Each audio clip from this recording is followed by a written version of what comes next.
Hello, Days for Lives fans. This is for Monday, April the 29th. Constantine goes to visit Theresa, and he tells her she has got to find a way to take care of this prenup. And Teresa's like, didn't you think about that? That she would get a prenup, but she doesn't know how she's going to do it. But he's demanding she better do it. Kristen and Alex are getting jiggy, got jiggy, and continue to be jiggy. Her plan was for Rachel to see them what she calls cuddling and tell Brady. But Brady has already picked up Rachel and they are already having breakfast. Yes, it's true. It is so true. So Theresa made breakfast for Alex who didn't come home, and then he comes home and she's like, where have you been? And she's like, is that the same suit you had on yesterday? And he's like, yes. And she's like, oh my God, don't tell me you were with Kristen, please. And he said, hey, you said we were friends only. You did this. Who I'm with is none of your business. Oh my God, she did not like that. She is freaking out. She's panicking. That's what she gets. Brady and Rachel are having breakfast. Ava stops in to say hello. But when John shows up, they give each other this look and she takes off. Rachel's always glad to see her grandpa.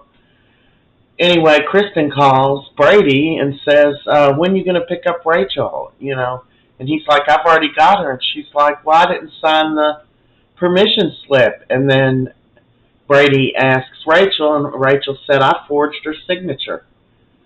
So there you are, a little chip off the old Demera block there. So Brady's scolding Rachel and telling her, your mother got in prison for making bad decisions. I don't want you to do the same thing.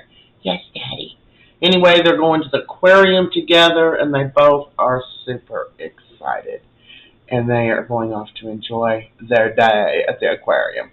Grandpa leaves. It's just Daddy and daughter. Kristen's little plan backfires, but maybe not. Teresa's butt is in a knot.